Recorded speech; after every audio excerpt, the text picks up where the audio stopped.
Les aigles se rassemblent.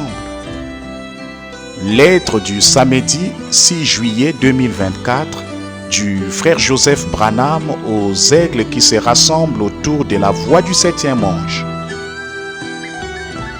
Chère épouse de la volonté parfaite, le jour tire à sa fin et la venue du Seigneur est imminente.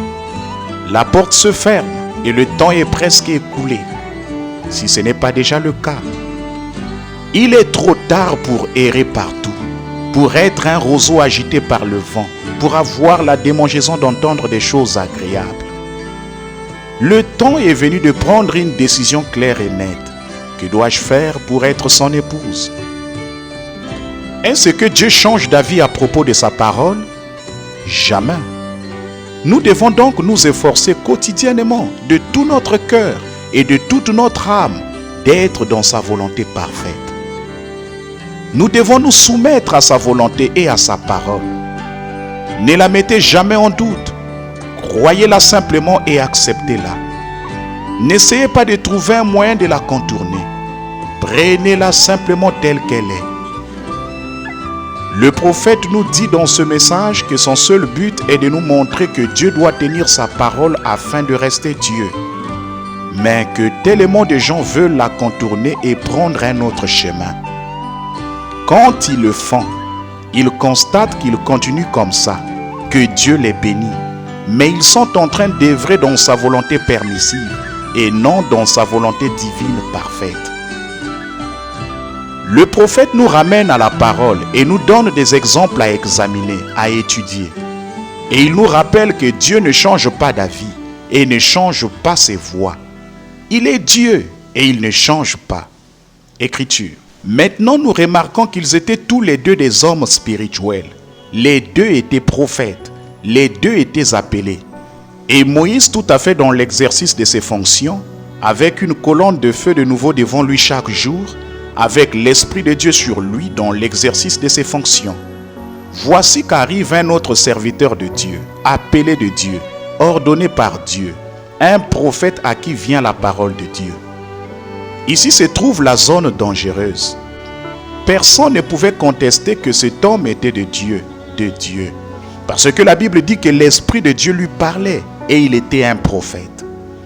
Fin de citation, frère Joseph continue. Seigneur, comme cela est proche, comment pourrais-je savoir alors que les deux étaient prophètes? Les deux étaient des hommes remplis de l'Esprit, appelés de Dieu et ordonnés par Dieu, des prophètes de Dieu à qui venait la parole de Dieu. Les deux disaient que le Saint-Esprit les guidait. Lisons et étudions très attentivement quelques citations au sujet de ce que le 7e ange messager de Dieu dit. Nous voulons ce qu'il dit, pas ce que l'Église dit, pas ce que le docteur John dit, ni ce que quiconque d'autre dit. Nous voulons ce que dit l'ainsi dit le Seigneur par son prophète. Écriture.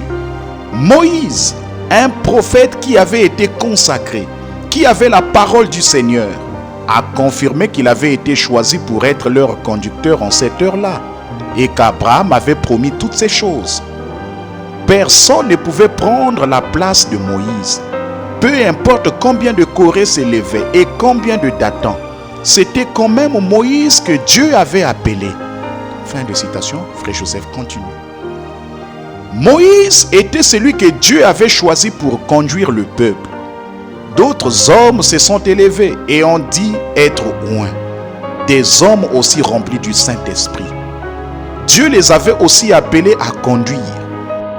Mais Moïse était le conducteur originel de la volonté parfaite de Dieu pour les conduire.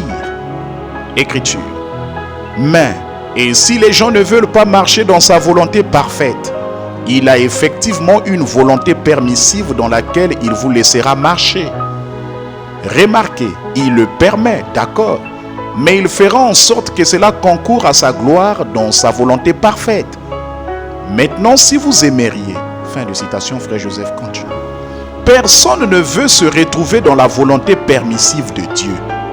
La véritable épouse veut être dans sa volonté parfaite tout le temps, peu importe le prix. Il y a tant de désaccords, de pensées, de confusion et d'opinions sur l'importance de passer les bandes. Nous savons tous qu'il s'agit du point de contention qui sépare les croyants du message aujourd'hui. Nous savons que l'épouse doit être unie, et elle le sera, c'est la parole. Il y a des hommes appelés de Dieu et remplis de l'Esprit dans l'Église aujourd'hui. Ils sont des hommes de Dieu oints et appelés à prêcher ce message. Mais il n'y en a tout simplement pas un seul au sujet duquel nous pouvons tous être d'accord. Comment pourrait-il être ceux qui unissent l'épouse? Pouvons-nous nous unir autour de leur ministère? C'est vrai qu'ils sont appelés à conduire leur troupeau, mais à les conduire pour les ramener vers le plan originel de Dieu, son conducteur, son prophète, pas leur ministère. S'ils ne vous enseignent pas que la voie sur les bandes est celle que vous devez suivre, ni que vous devez croire quelle est la voie la plus importante que vous devez écouter, ils sont tout simplement dans sa volonté permissive. S'ils vous disent bel et bien que c'est la voie la plus importante et qu'ils croient véritablement cela, alors comment peuvent-ils ne pas appuyer sur play chaque fois que vous vous rassemblez? Si vous voulez être absolument certain que vous êtes dans sa volonté parfaite, il n'y a qu'un seul moyen certain, c'est d'écouter la voix confirmée de Dieu sur les bandes. Écriture. Tout à coup, une bande magnétique atterrit dans leur maison. Alors le tour est joué. Si c'est une brebis, elle s'unit tout de suite à cela. Si c'est un bouc, il jette la bande dehors. Fin de citation, frère Joseph continue. Je dois être absolument certain. Je ne peux pas et je ne vais pas prendre la moindre chance en ce qui concerne ma destination éternelle. Je sais que la voix sur les bandes est la voix de Dieu pour l'épouse. Je sais qu'elle ne fait aucune erreur. Je sais qu'elle a été confirmée par la colonne de feu. Je sais qu'elle est celle que Dieu a choisie pour conduire son épouse. Je sais que cette voix est la seule voix qui puisse unir l'épouse et qui le fera. Je sais que ce sera cette voix que j'entendrai dire « Voici l'agneau de Dieu ». Je dois appuyer sur play et écouter cette voix. Vous êtes invités à vous joindre à nous ce dimanche à midi, heure de Jeffersonville. Alors que nous écouterons, arrive-t-il à Dieu de changer d'avis à propos de sa parole? Du 18 4e mois 1965. Frère Joseph Branham. Nous commencerons le message au paragraphe 61.